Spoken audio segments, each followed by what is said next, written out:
আপনার যদি সিঁড়ি দিয়ে উঠতে কষ্ট হয় বা হাঁটু ব্যথা করে, তাহলে এই ব্যায়ামটি কিছুদিন করে দেখতে পারেন। দেখবেন ভালো ফল পাবেন।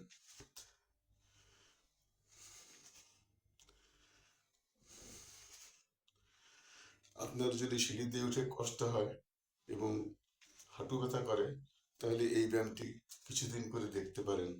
দেখবেন ভালো ফল পাবেন।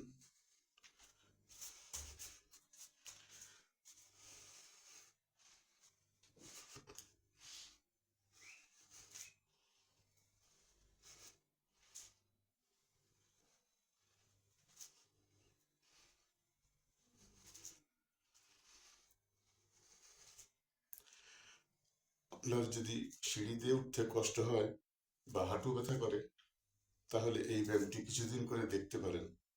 দেখবেন ভালো ফল পাবেন।